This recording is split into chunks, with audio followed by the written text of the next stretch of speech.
Welcome to the new podcast, episode number 66. My name is Steven. I am joined, as always, by producer and the co-host with the most, my man, Kelly. Let's get to it. What a weekend we had of NFL. No MMA bouts to speak about, but that is okay. We'll have plenty to talk about on the show. Obviously, with all the news that was announced this weekend, tons and tons of news. We also had one hell of NFL playoffs going down. Great games going down. We'll be talking about a little bit of MMA, a tiny bit of wrestling, but get some video game talk as we always do. And then I want to break down Bellator 238 to round out the show. We'll obviously be throwing in some reviewing the reviews in there and getting stuff done here. One hell of a dump of snow we got in our area here. Hot tamales, did we ever get a lot of snow? We don't normally get snow around here, even though we are from Canada. In this region, we don't get snow. And we had one hell of a dump of snow. I had to deal with it last night. At least I normally I'm a bike rider. I ride my bicycle everywhere. Can't do it in this damn weather, especially if you do take a bike out with all the road salt, your bike's gonna get destroyed. Yeah. How about you, Kelly? What'd you get up to? I did nothing. Nice. That's what you do when it snows. You should have took the ruckus out. Have the ruckus around in the snow. I don't know, man. The salt would probably destroy that. That's true too. Yeah, that's true. It gets in all the nooks and crannies. That's the thing. If you rinse it off right away, you'll be fine. That's what I've noticed with my bikes. If I rinse it off right away, I'll be okay.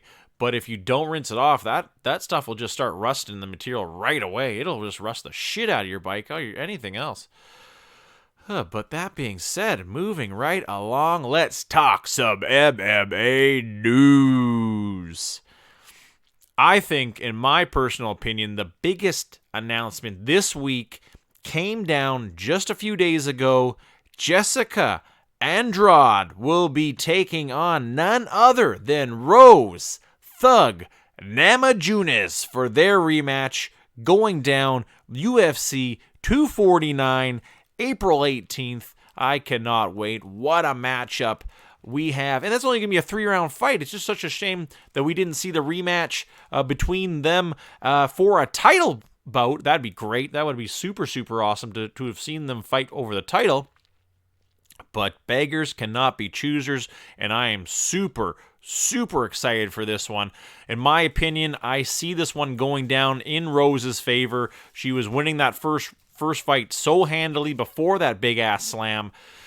I don't see her getting slammed again. That was just a total fluke in my eyes, and I see Rose taking it this one here with the stand up game unmatched in her weight division up against a very very tough Jessica Andrade, but does the head trauma that she took in the first Rose fight and then that absolute knockout from Weili Zhang has that rung Andrade's bell a little bit. Jessica Andrade's bell, has it been rung too many times? And only time will tell if that bell will ring again. For whom the bell tolls, it'll be Rose Namajunas versus Jessica Andrade. How do you see that one going down, Kelly, and who do you like? Well, I'm a big fan of Rose, so I'm just going to go with Rose. But I think they're both, could easily win the fight, depending on where it takes place and who imposes their game plan. And yeah, I just think who performs better that night. I totally agree. Absolutely. Yep. Who performs better that night is what we saw in the first matchup, and I think we're going to see that again in this one. So I'm very excited for this matchup. That's the biggest thing. I am super, super excited in this one, and I cannot wait for it to go down. Moving right along, folks. Big news was the big press conference and interviews all going down with Conor McGregor this week, with obviously the upcoming fight with Cowboy Cerrone. But you think the dude would kind of keep his mouth shut with his hands full. You cannot overlook Cowboy. You cannot overlook him. And I think that's what Conor's already trying to place 2-3 fights in the future. Not counting out the Masvidal fight. He likes the Masvidal fight just for the belt. He wants that BMF belt, and I love that's what you were talking about. That's what you were talking about last week, Kelly, is how it's a cool belt. And now people are like, "Hey, I want that belt." And that's what's really cool. That's what makes it even cooler, saying, it doesn't mean a weight class or a ranking system. It's just dudes fighting for a fictitious belt called the baddest motherfucker on the planet belt. And I absolutely love that. Conor wants that belt. I love that matchup. I think Masvidal is just on such another level right now. I don't think that Conor can hang with him in the stand-up. I know Conor's game is great, but this is Jorge freaking game-bred Masvidal we're talking about here. So I like that. Conor also commenting, saying Gaethje's on his radar. I don't know why he would be. That's a matchup he definitely does not want. Is against Justin Gaethje, who is just mauling dudes and just taking it to them. I don't see him wanting that one, but he's saying he wants Gaethje too. I think it's going to end up he's going to have to fight Gaethje, or Gaethje will be fighting for the belt, one or the other. But lastly, he wants to be the 170-pound champ, and he is calling out Kamaru Usman. Kelly, calling out Usman. That is really a crazy move for a dude to call out one hell of a grappler, Division I wrestler in Usman, a guy who is probably one of the best well-rounded mixed martial arts artists in the UFC, bar none, with how good he is on his feet. His jab is nasty. He's so lanky, and you round that in with an amazing wrestling skills. I don't think that Conor makes it out of the first round of that one. And Usman saying the same thing when he had heard that Conor had kind of called him out, saying he wants that belt. He says, "I'm going to turn your welterweight dreams into a nightmare." And I love that. I love that move. But I love that call out. I think that's what Usman kind of sees it as, is a very easy paycheck against a much smaller dude. Usman's got to be pretty. Usman's massive, especially for 170. He is gigantic. Where Conor had to move up to once, he had to pack on the pounds. Usman's cutting weight like crazy so that he can even make it to 170. He's got to be walking around 185, 190 easily, if not heavier. But he doesn't want that matchup. But Conor, like I said, man, calling out all these people that I don't think he can beat. Ultimately, though, and that's what's crazy. Ultimately, he wants Khabib. He wants that rematch with Khabib. Unfortunately, the feeling is not mutual, and Khabib wants nothing to do with the notorious one, Conor McGregor. Out of all those people, he's calling out all these dudes who I don't think he can beat. And number one, he's got to get past a very tough guy, Kelly, and Donald, Cowboy, Cerrone. To look past him so far into the future, to be coming up with all these different names and shit, who are people he should be ducking. Historically, he has ducked so many people, and now he wants to call out these people.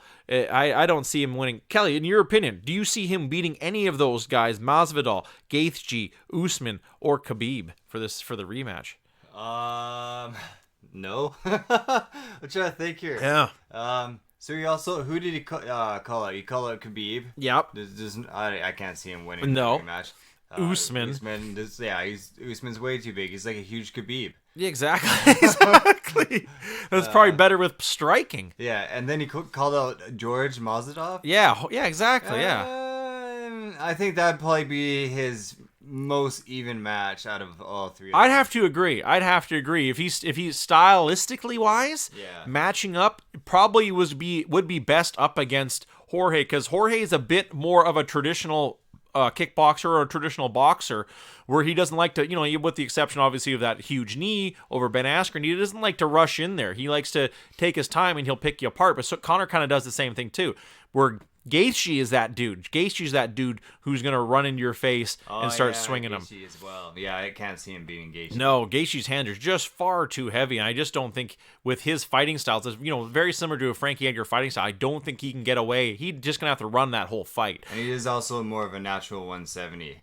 Yeah, exactly. Gaethje does fight at 155 normally, but he is a big 155. Yeah, exactly. He's a very big 155. And I just don't see him matching up with any one of those dudes. All this stuff about how jacked he is, I want to see him at the weigh-ins, sized up for that stare down, coming down next week. I cannot wait for that matchup to go down.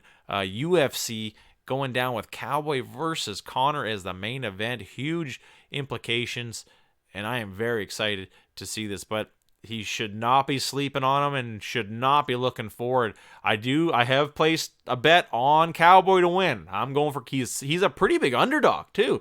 Connor coming out as a huge, not a huge favorite, but a pretty big favorite. Over Cowboy is a -300, so he's sitting pretty good right now. But we'll find out how he sizes up. I think obviously this match is one of his easier matchups out of all 5 of those dudes. It's like the fight of the people who lost to Nate Diaz. Yeah, pretty much. Pretty much. That's hilarious. Good call. The Nate Diaz loser belt. Oh, shit. That's what they're going to win. That sounds so offensive. I love Cowboy, and Connor's awesome, too.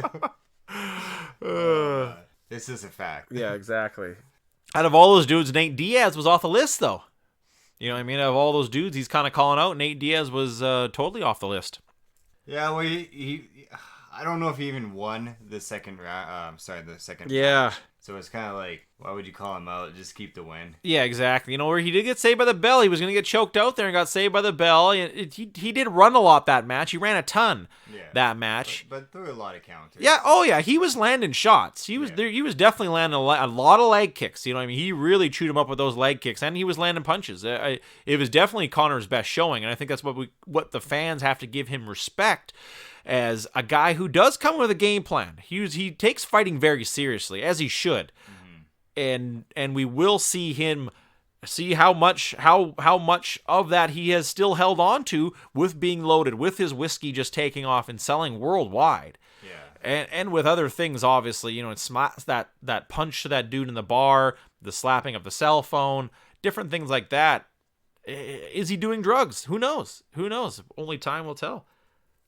A big announcement and a last-second announcement. Kind of an odd matchup to be going down on Bellator 238, which is also going down just on the 25th, 2 weeks from now. Henry Corrales taking on Juan Archuleta in a 145-pound thriller. I cannot wait for that match to go down. 2 dudes, they both lost their bouts in the tournament. You know what I mean? It was a tough tournament at 145, but I really like these 2 dudes locking horns. But I thought it was odd. You know what I mean? Basically, the fight announced with basically less than a month's notice to bolster that show going down here later on. I'll break down the whole card. I really love that matchup. That's all I got to say though about that. 145, Bellator getting it done in a great matchup. It's the only sad thing is one of these guys got to lose, and then there's going to be 2 losses.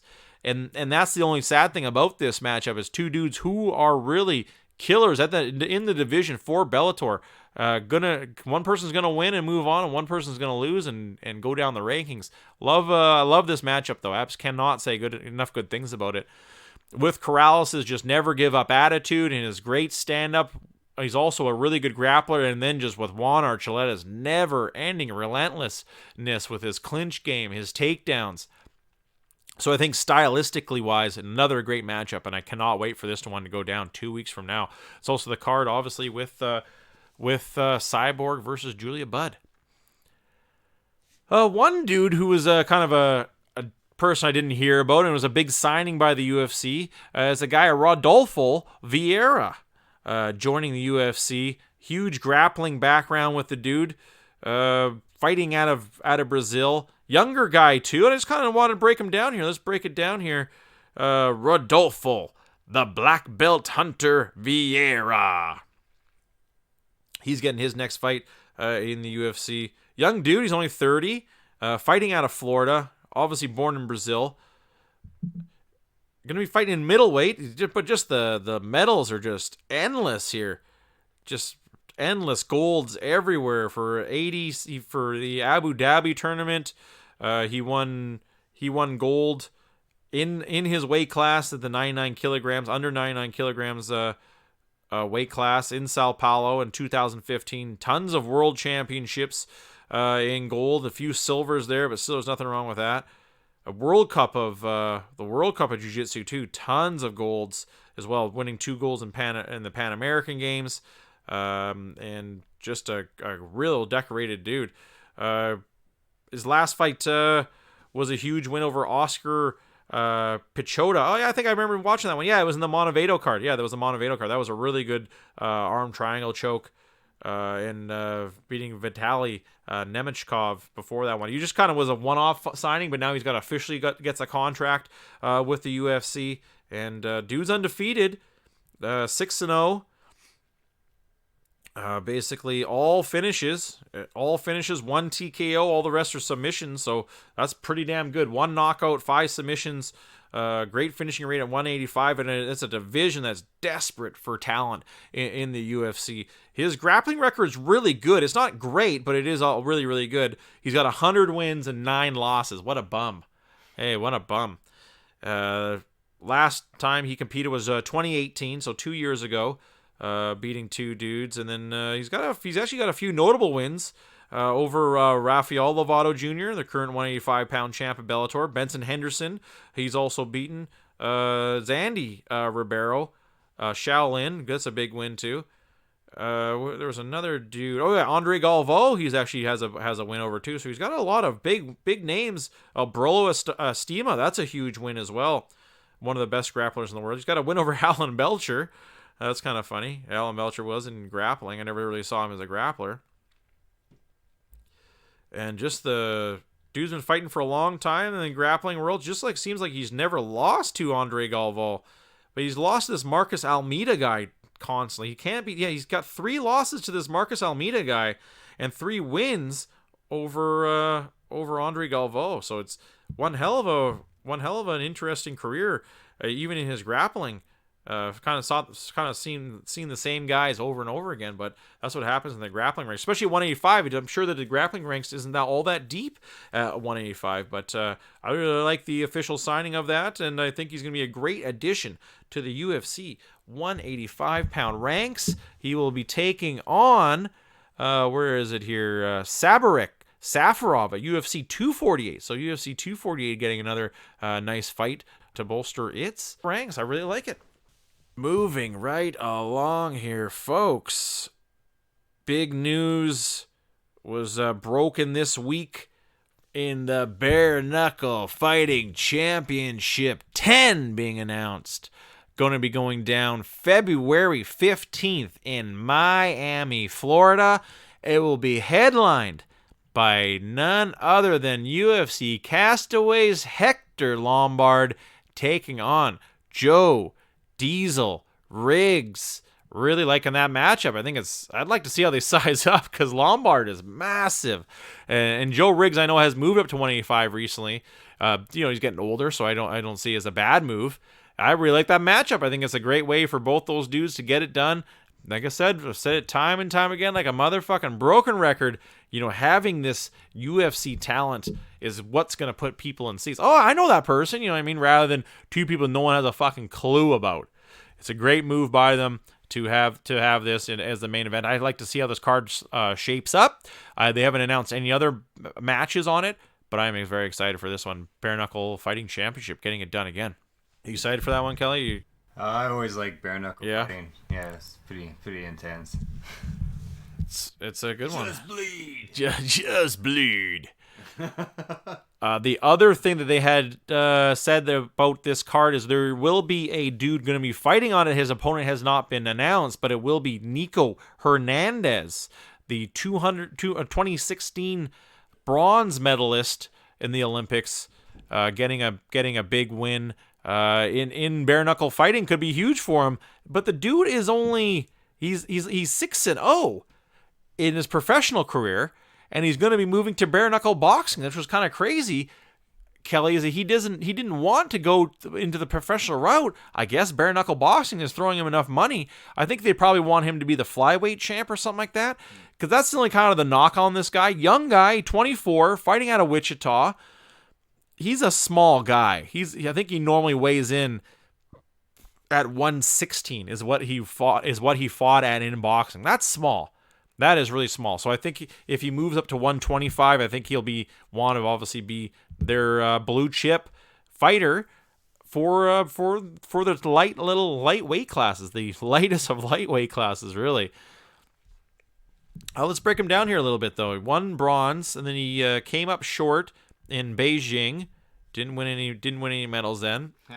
But has an amateur record of 94-5, which is pretty damn good, and then 6-0 professional fighting. He's tough dude. No one's taking that away from him. Fought mostly out of Kansas, which is kind of weird. All of his professional boxing fights have been out of Kansas too. It's kind of odd. A few finishes, which is nice to see at those lighter weight classes. 4 wins by knockout, and then 2 by decision. That's the thing. Even all the dudes he fought professionally, no one's a name at all. These people are absolute nobodies. So I think it's a good signing. I think it's win-win by Bare Knuckle Fighting Championship. You bring him over, he sucks, whatever, get rid of him. If he comes over and he's great, boom. Kansas City, I'm sure, would love to have a card with him on it. Their bronze medal winner. I think it's a slam dunk. It's a win or lose. It's a huge signing for the Bare Knuckle Fighting Championship, and I like it. But 112 pounds. Damn. I know. It's like, I'm not gonna say it. I don't want to insult people at 112 pounds. They're already dying.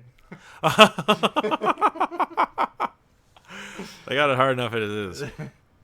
I thought it was one really cool move by the UFC and by Dana White. You know, Dana White's usually got this cold heart. He's, usually a hard-hitting asshole to a lot of people. Notably with the cyborg stuff that went down. You'd think of him as kind of a monster a little bit. But I thought this was a brighter side of him. If you're out there and if you haven't seen that video, I'm sure everyone's seen the video of that girl, blocking that dude from running out of Best Buy. He was in Hawaii. So this guy trying to run out of Best Buy, and this chick, like a offensive lineman, was just bashing the guy back, and then they bust through a wall, and you can see him trying to grapple his way out of the situation, and somebody else comes in and helps the girl. She's obviously she's a big girl. Like she's not like a little girl or anything like that. She is a security guard for a reason, and she got the VCR, wherever the hell the guy was stealing out of his hands.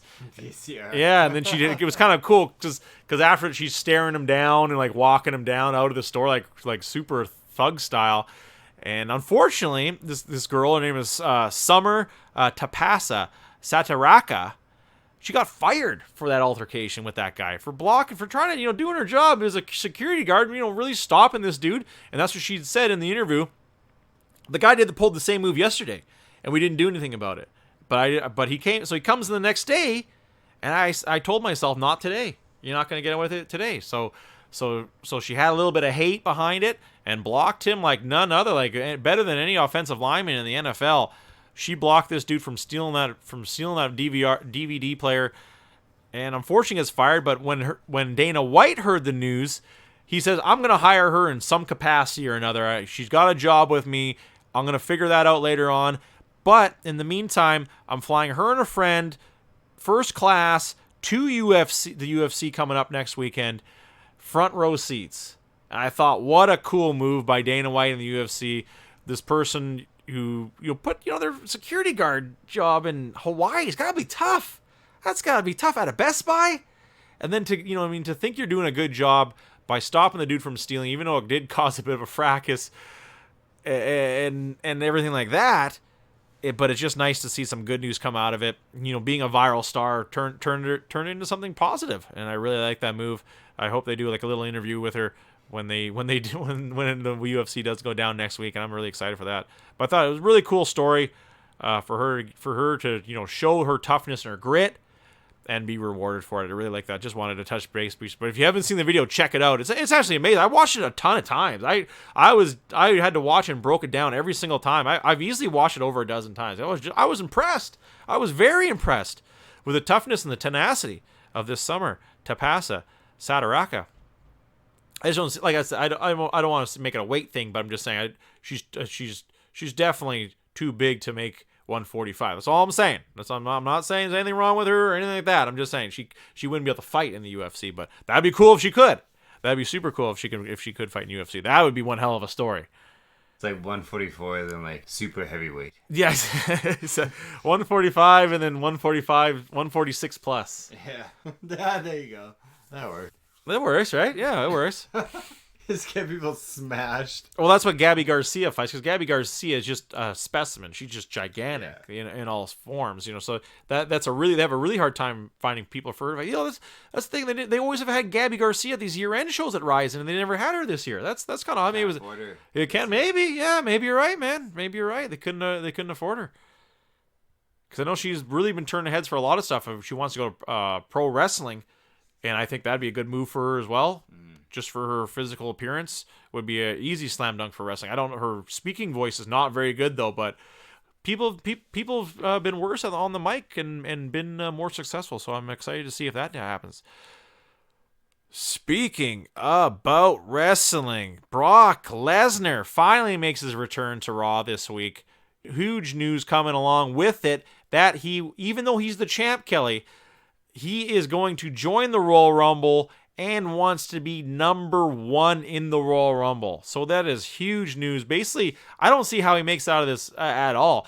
Because historically, Kelly, what happens, and if people out there, if you don't know anything about wrestling, the Royal Rumble is the beginning of the road to WrestleMania. And the winner of the Royal Rumble, which is a 30-man battle royale, over-the-top elimination, a new guy comes in every 3 minutes. A new guy comes in, and or every 2 minutes or something. I think it's 3 minutes. I can't remember. But the winner would face the champion at WrestleMania. So that's what you win. The winner faces. So Brock Lesnar is having himself input into it, and he technically, if he wins, who knows what's going to happen. But if he loses, obviously, it's more interesting that way as well. But I just thought, what a cool move for him to want to be in there, want to be first, and just kind of throws a wrench in everything if he does win. If he does win the Royal Rumble, what happens for the main event of WrestleMania? So I thought that was kind of a cool little thing to talk about.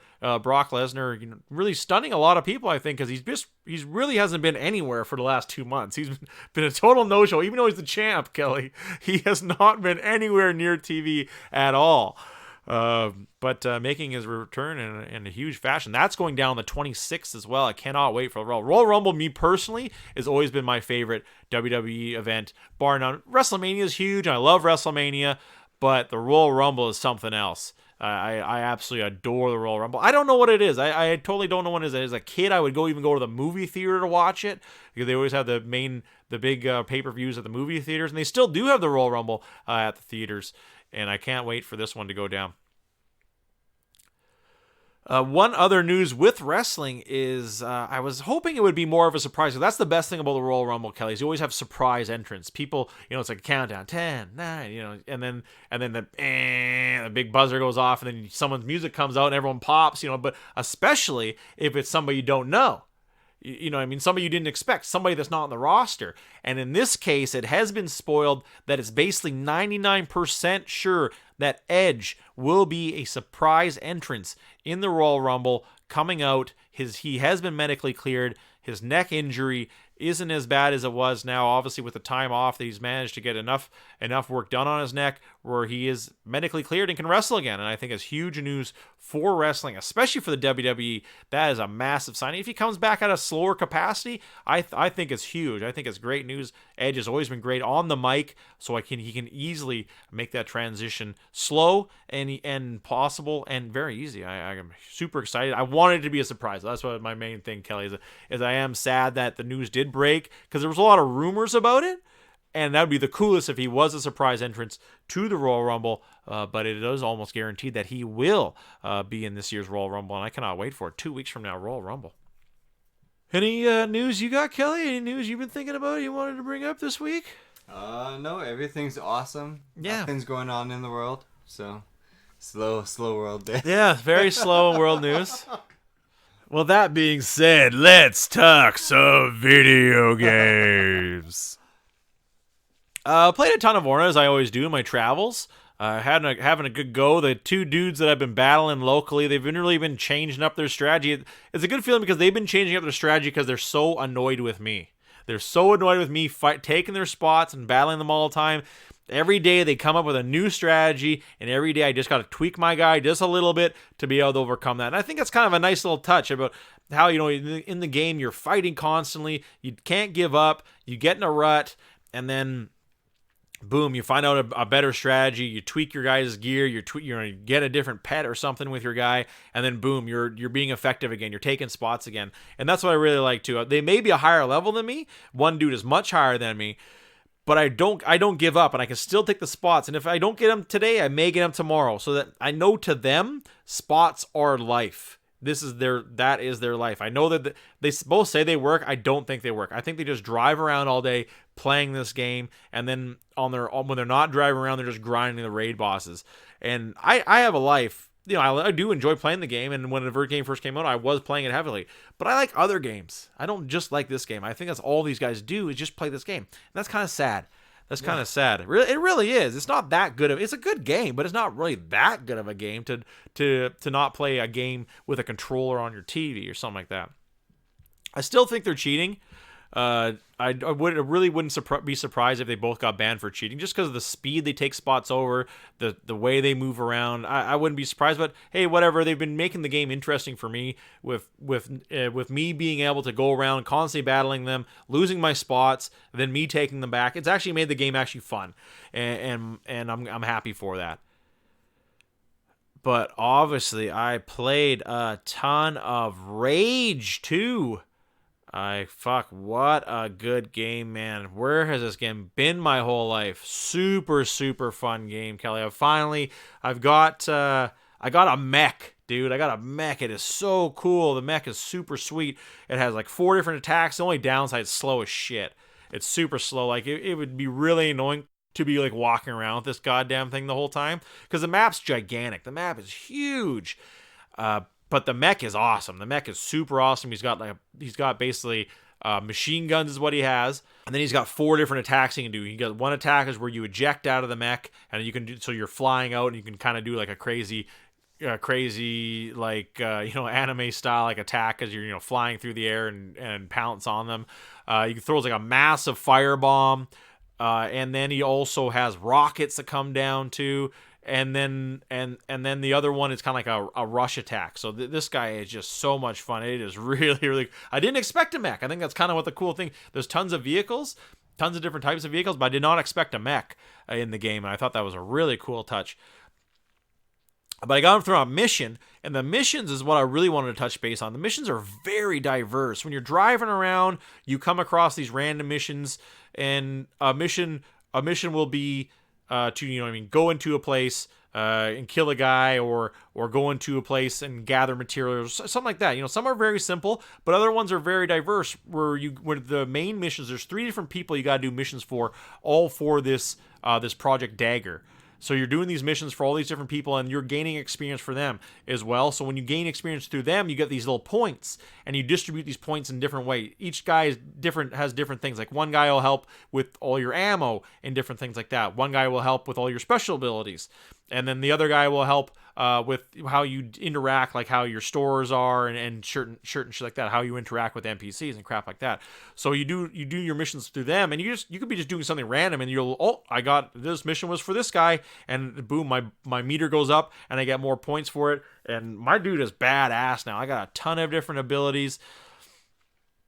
What I really like about it though is how you can search for these arcs. Some of the arcs are on the map, and some of the arcs you can find out through people. You can talk to them, pay them $250 for a mission to get that to go to the arc. But if you just use your suit, you use your force power to charge it up type thing, you can see where an arc is. It'll be like kind of a glowing kind of light off in the distance that's just in the air. So you do your thing, and you can see it. Okay, there's an arc over there. So you go over there, and some of the missions are I just did a crazy arc mission. It was really shitty because the place I was in, it's called a labyrinth, and it's a fucking labyrinth for a reason, Kelly. It's like a jungle area that had massive sinkholes everywhere. So it's really annoying because there's these massive, everything didn't sink. So you're way down at the bottom. There's no way in hell you're ever going to be able to climb up to the top of this place. And there's all these different bridges everywhere and shit like that. So it's kind of really annoying because you spend way too much time just trying to find a road to get to that certain bridge through this fucking jungle. So that was the only kind of the knock on it a little bit, was a bit annoying. But I get to this place where I know there's an arc. There's no mission involvement. I get there, and the battle was fucking intense. The battle was super intense because with the authority guys, you come up against the different huge ass giant dudes. Some are absolutely massive, and then some are, they're big, but they aren't super huge. It's probably like 4 times the size of you. And this one guy, he has a thing on his chest where it's like his power bar. So you got to shoot his power bar, and then he'll eventually go down, and then he has these 2 things on his back that you got to shoot them. So when he's hurting, when he's clenching his chest trying to get his power bar back up, you go behind him and you shoot the shit out of these like backpack that's on him. And there's 2 different sides of the backpack. Eventually you get him, but he's really tough because he has this powered up charge beam. And he can also boost at you too, so he's really, really tough. And I'm fucking fighting this guy, which I fought him for like a big mission, and I thought, oh man, this is tough already. So at least I kind of was prepared for what he does. So I fought him for a big mission, and then I had to fight him up for this arc. So it was really, really interesting. The storyline is super cool storyline. The one thing there's just a few things I don't like about the game, and that's the one of them is. I got to do some bushwhacking, and it was fun. I got in the desert area, and it was fun. It was totally easy to do, but doing the bushwhacking in the forest sucks really bad. It just because you're walking through the forest and you can't see anything. You can't see anything at all. For an open world game, they should have made it a little bit easier for that fact, because you can't see jack shit, and it really sucks. They should have come up with some other strategy. And really, that one level you get into the pits, it really sucks. It really, really sucks. It was really hard to use the open worldness for that. The open world game concept was great for the rest of the area. Just this one area is really tough to get around in. And the menus, oddly enough, Kelly, getting through the menus, it feels like the game wants to crash on me. Pushing start, the game runs flawlessly when you're doing these massive battles, battling fucking 30 dudes, and you got explosions going off, and you're doing crazy kills, fucking killing 6 guys at a time. No, the menus is what lags down the game.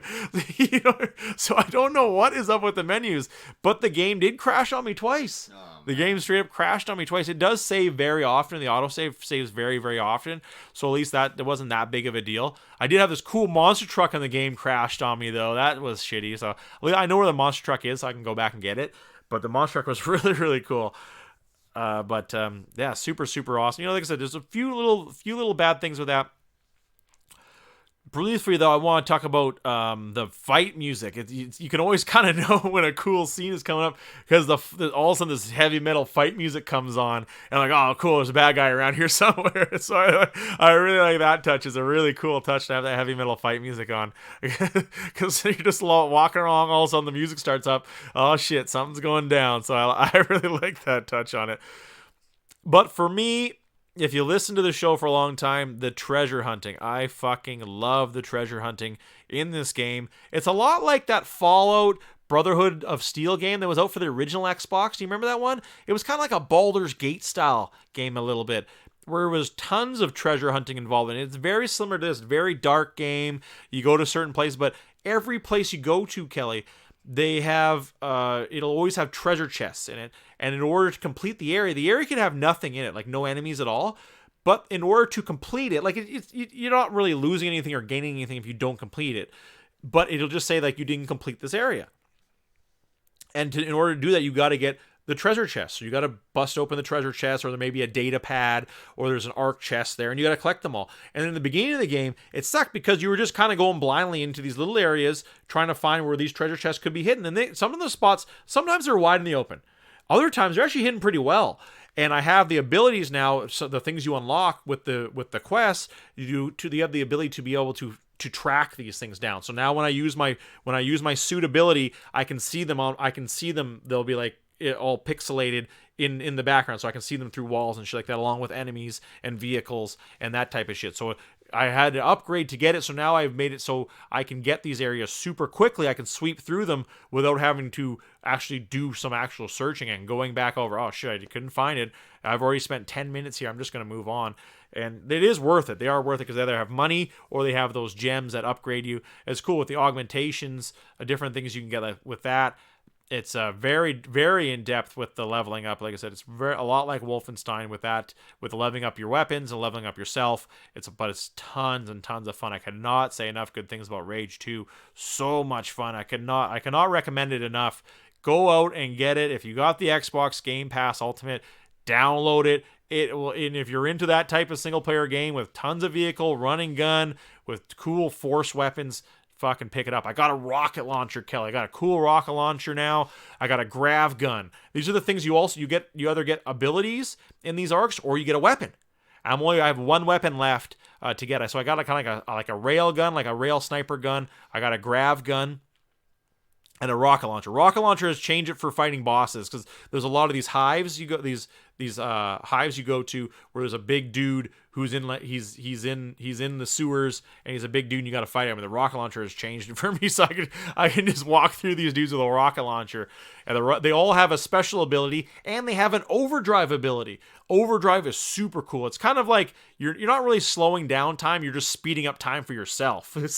So you can upgrade your overdrive however you like to recover more health, to do more damage, different things like that. So the overdrive is a lot of fun, and each individual weapon does overdrive differently. The grav gun is really interesting. I couldn't really see myself using it that much. So what you do with it, Kelly, is you shoot the guy with a bunch of grav darts, and then you shoot something else, like a wall or something, with the negative dart, and then boom, that guy slams into the wall. Or right up, you could shoot him up into the air, or bash him into a group of other dudes. I could see it being fun, but I couldn't really see it being that practical. I'm still just sticking with basically the shotgun and the assault rifle are basically my bread and butter, and they're really fun weapons to use. I basically almost maxed them out though, so it's interesting. The railgun's not that good, but the dudes I'm coming up against are much harder. So really fun game, and I cannot say enough good things about it. How about you, Kelly? Did you get any Apex this weekend? I did play Apex. Nothing really new on the game. Yep. I've been getting some bad teams lately. Like I'll play Lifeline, and basically Lifeline's ultimate is the care package. Yeah. So, I got my ultimate, and then I open it, and some guy, steals the shield out of it. Oh, my God. Yeah, and then he's running around. I'm just, running away from him at that point. I'm like, I don't even want to play with you, because no. my other guy quit right away. Oh. So it's just me and him. And then, yeah, he runs off and gets killed right away with my shield. And then, yeah, I made it to second place alone. And then, I don't know, just bad teams recently. Not too many good games. Played a little bit of GTA as well. Yeah. They have some new vehicles, I guess. Oh, okay. I don't know them all, the names or anything, but one of them looks like just an armored vehicle, but the wheels on it all terrain, and they're huge, massive. It looks like it can't tip ever. So crazy. It's supposed to be super good at just climbing mountains and stuff like that. But yeah, usually I get bored in a lobby and just start killing everybody. So, but there's a new Dell is producing a new piece of hardware from its Alienware division. Okay. And it looks exactly like a Nintendo Switch. Oh my God, that is hilarious. And it will play Windows 10 and Steam. So you'll be able to purchase games off Steam and play it on this thing. And it has controllers that come off, and you can put them together and use it as a bigger controller. That's hilarious. Has a screen in the middle. It's exactly like a Switch, but for PC games, basically. Huh. But that's what they were saying is when all this streaming stuff was first coming out, and all the people developing it said the Switch was the best platform to stream from, just because of that. You got a built-in screen if you're streaming mobily. Obviously, you know what I mean. If you're playing mobily, it has a perfect, really nice screen. The screen is beautiful, and the controller is really nice. The controller is super nice. The only thing I think is the one downfall of the Switch is the battery life isn't great. But you're running a great system in the palm of your hands. Yeah. Really. So I can see why it would chug. So I'm not totally upset about that, but like I said, the battery life isn't great. I wonder if it'll be replaceable on this UFO, Alienware UFO. Huh.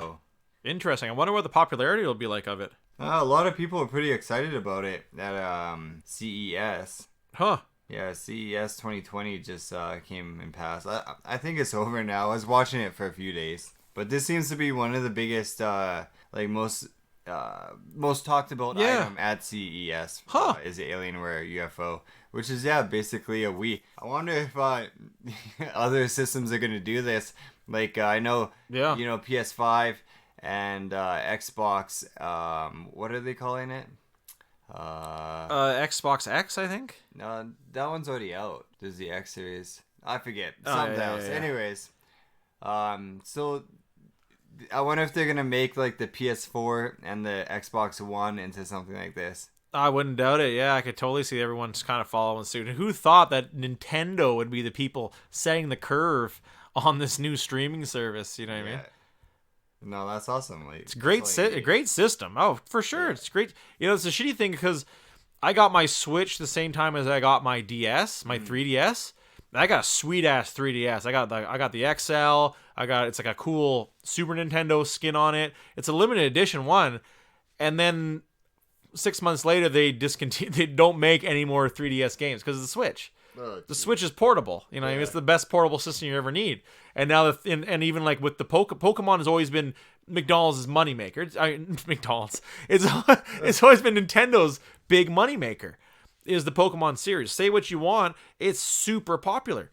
And they did not release it on the 3DS. They released it on the Switch because it's a portable game, so you can play it on the go with your Switch. And why not? It makes total sense. Why would you have two portable systems? One's inferior, although the 3DS is very advanced, and the battery life is super awesome. It's got a great battery life. You obviously can't compete with a brand new system like the Switch. You're not going to be able to play those high level games. I like my 3DS, but I haven't picked it up in a long time. Just for the reason I've been playing a lot of Orna. Because Orna doesn't slow you down. That's the reason why I didn't play different games, because other GPS based games you can't travel at a certain speed and still be able to play the game. And Orna allows it because they don't have that technology yet or something. But I just see it's a shitty thing about the 3DS, but the Switch is an amazing system. That's all I gotta say. Back by popular demand, reviewing the reviews. We've been so international for so long. It's time to come home. Although it's no home to mine, it is that shithole of a town, Toronto, Ontario, Canada. And Love you, Toronto. Doesn't surprise me that these people would give this place a terrible review. Taco Del Mar. I think it's all franchise. I don't know if they have Taco Del Mars in the States. But it's kind of like a step up from Taco Bell, but a step down from Chipotle's. Yeah. Maybe we'll do Chipotle's one time. But I think we tried that one time, and I think Chipotle's everyone loves it. Yeah, I think people just love it. Damn you, Chipotle. I know, damn you, Chipotle. But this one here we'll do right in the heart of Toronto. 3.3 stars out of 284 reviews. A lot of people using the key term of cold and burrito. Cold burrito. Cold burrito. One person here, they loved it and just had nothing but pictures. I always find it odd when people like take pictures of the actual place too, like the decor and stuff like that. Like that's kind of weird. Yeah. That's really weird. There's not really something to review. But we have it here. We have a 1-star review. Very well done. Just recently too. AB 64 reviews, 87 photos, 1 star a week ago. Taco Del Mar, more like taco don't bother. The ground beef has next to no flavor. The shredded beef was somehow worse. The pork was only slightly more palatable. Wow, palatable. Holy moly. Do you like spice? Well, you better go for the hot, as the medium sauce tastes like pureed tomatoes with no heat whatsoever. That's kind of true. Hopefully the hot has at least a bit of heat. Then there's the refried beans. They somehow made the taco bowl worse. How much food did this guy get? They have pretty big burritos and shit there. He must have got everything in the burrito. Oh no, he looks like he looks like he got a big ass burrito and a taco bowl. Holy moly. Yeah. That's a lot of food, bud. The sauce is pretty mild. It is, yeah, it definitely is.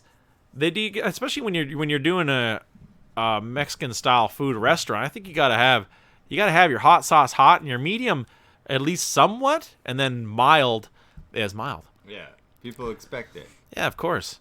Another person taking tons of pictures of the whole place. Creepy.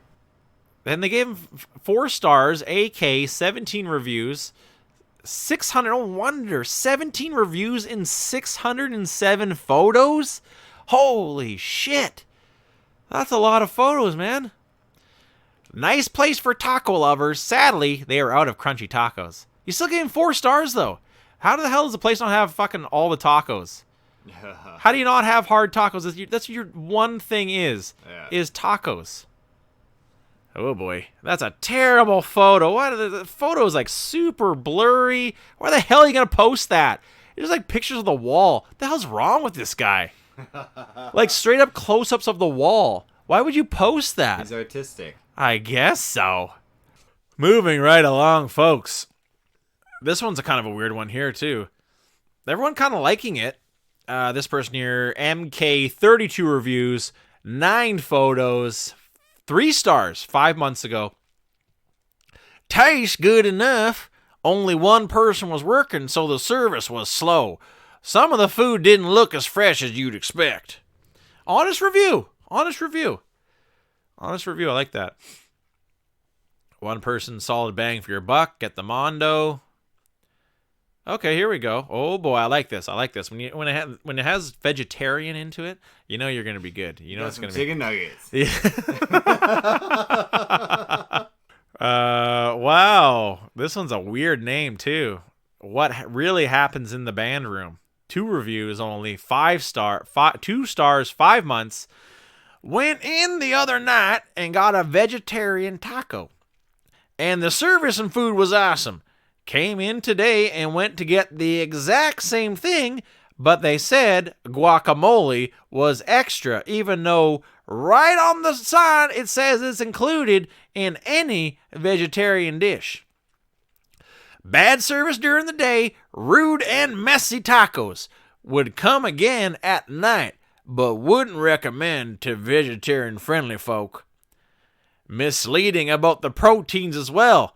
They charge you extra for any chance they get. Well, yeah, they definitely do. I don't, you know what I mean? Maybe the person at night had a crush on this dude and just gave him the free guacamole. But I'm pretty sure you have to pay for guacamole, and the salsa is extra. With the all that shit, sour cream's extra. It's always extra, man. It's always extra.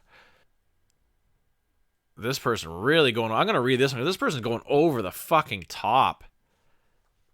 Some of these people. Everyone took a picture of these fucking walls. What is wrong with you, Toronto? Love you, Toronto. Jeez Louise. Stop taking pictures of walls. Fucking whack jobs. All right, this guy here, PLB, 7 reviews, 5 stars, 4 months ago. My girlfriend and I love this place. That's all capitals with an exclamation point. We've already been here 4 times in less than a month, yet only ate there 3 times since one night it would have been at least a half-hour wait to get served, since there was only one server and about 6 people ahead of us. Wow, that's one hell of a run on. This person, I don't know if this person's doing a whole hell of a lot of eating with all the drugs they're doing. That was nutty. That was a nutty sentence, saying they would have went more, but the place was too busy. Not sure about the 2-star review saying it's subpar. Since they have a special each day of the week, we want to make it out there at least once on each day of the week to try out their dishes. Wow, what a psycho. So far, we've had the taco salad twice and the loaded nachos. The medium hot sauce was just the right amount of spice for my Canadian taste. Yum!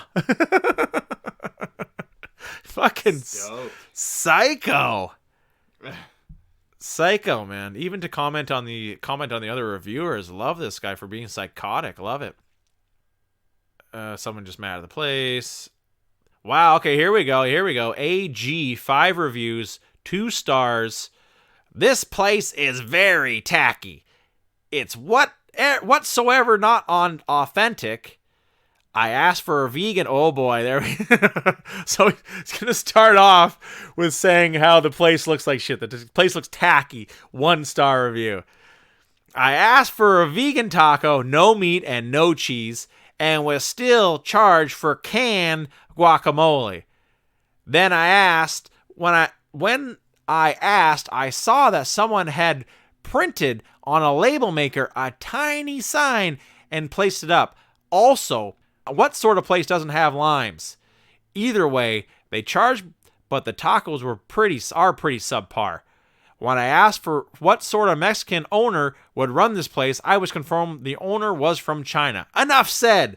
Wow. That's racist. That is. I know. It's because he can't be a business owner. They're franchised, you moron. Yeah. They're all franchised. I can guarantee I would be very shocked if a person from Central America or South America owned a Taco Del Mar. I would be shocked. It's a franchisee place where you get all your shit from corporate and you make it. Somebody who authentic have authentic dishes would have their own restaurant and make it better than this shitty fucking slop that they make at Taco Del Mar. Toronto, come on, man. You're smarter than that. Let's see if we can find.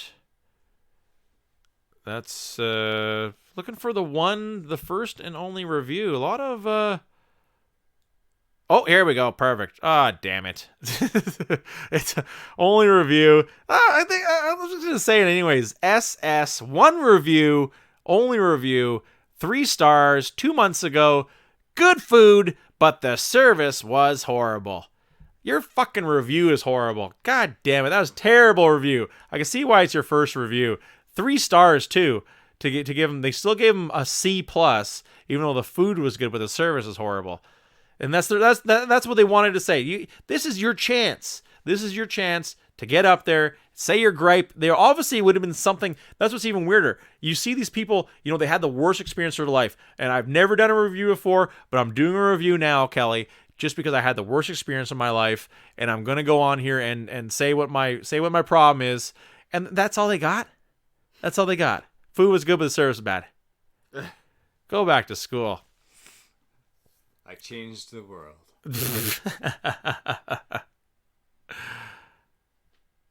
Somebody's saying, I agree with this person here. It is kind of gross when the people, because you wear the gloves for a reason. You're wearing the gloves for the food, right? But then when people are handling money with those gloves, money is the grossest shit you can touch. Yeah.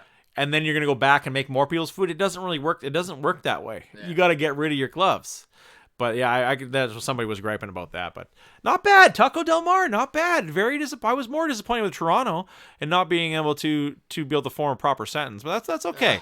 That was expected. I should have went in expecting that.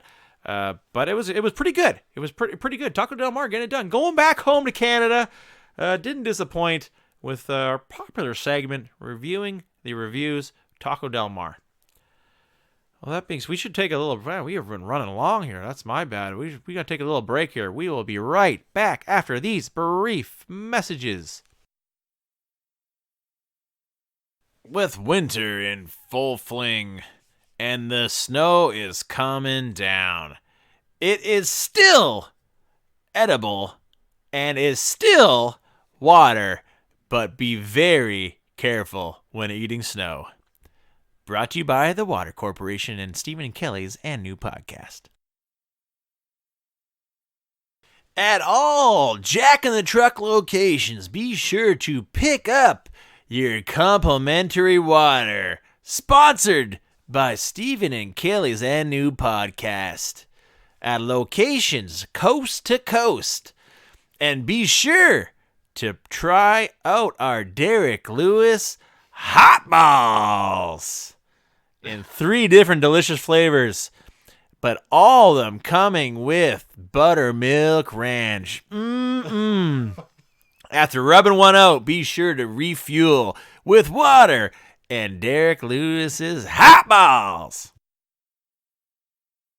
Welcome back, folks. Hope you enjoyed our messages and go grab yourself a cold, tall glass of water on the house. Tap water, that is. Well, with no MMA this week, I just wanted to break down one hell of a card going down 2 weeks from now. I cannot wait for this one. Going to be going down Bellator 238. Julia, BC Bud taking on Christian Cyborg Justino. Damn. Can't wait for that card. What a marquee matchup for Bellator. And now they have, viable divisions of the women's division. And I am really excited for this one. Another great one that's going to go down at the Forum in Inglewood, up to no good, California. I'm really excited. I know they like to go to the Forum a lot. It's a great venue, and it's perfect for MMA, perfect for Bellator.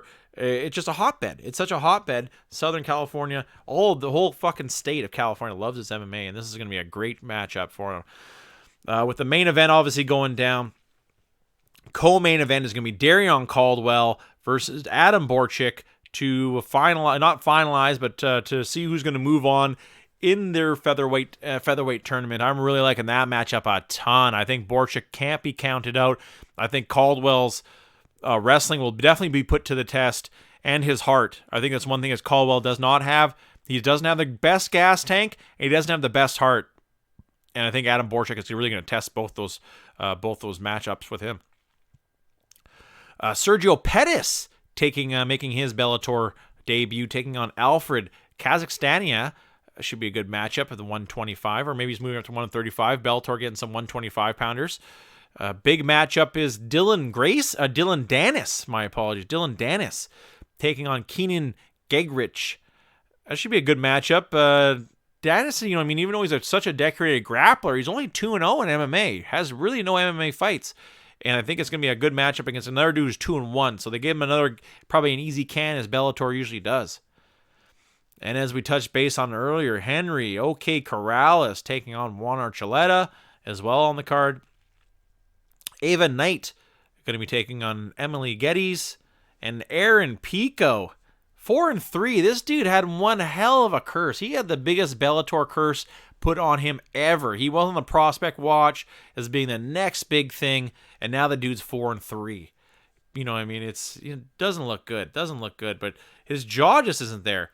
Taking on Daniel Carey, guy 7-3, and we have a Gracie on the card. Conry Gracie going to be taking on Hector Saldana. Should be a really good matchup. I'm really excited, but I think there's 17 fights on this card, so it's going to be one hell of a card. I wonder if they'll have some post-limbs. I'm sure they will, as they usually do, and I'm super, super excited for this card. I cannot wait. Going down 2 weeks from now. We obviously got the huge UFC going down next week as well. And just really going to start ramping up. January, February, March. We're going to have a lot of MMA. Just the lull going down right now just because of the holiday season, and that's totally fine. Always having plenty to talk about on the show, and I can't wait to see what the future brings us. I just want to give a special shout out to everyone out there listening to the show, watching the show. Go ahead, you can watch it too. Worldwide, coast to coast. We appreciate everyone tuning in and joining us here every week as we get it done in the world of MMA, sports, and silliness. Just loving it, everyone tuning in. Always seeing the new people following, the new shit like that. Always means a lot to me, and I know it does the same for Kelly too. It means we're doing something coming into your headsets. You know what I mean? It's cool. It's a cool feeling, and I love doing it every week for you guys. And maybe more video games. Down the pipe. The video game stuff is very, very popular right now. Everyone loves it. And that's the number. Probably more of our followers on Twitter are video game people, just because of the Apex shit. They always want to listen to Kelly's Apex stuff. I'm sorry I didn't have much this week. No, it's all good. But I think the Apex stuff is really what people are loving. A big community, big Apex community. I didn't expect that people really love it, especially the Twitch people. There's a lot of people that are really into it. Yeah. Maybe it's just the freeness to it. Who knows? But breaking it down every week as we always do. Excited for next week. We'll have our breakdown of the UFC. Cannot wait for that. And then Royal Rumble right around the corner. I cannot wait. I am hyped. Maybe we'll do another live show for Royal Rumble. I've talked about that last year. Maybe another live soft pod of the Royal Rumble. I think that'd be a lot of fun. That'd be a ton of fun. Well then, that about wraps it up then. We did a good show today. Feel good show. And just one more for the docket, moving right along as we always do. for producer and co-host extraordinaire, Kelly.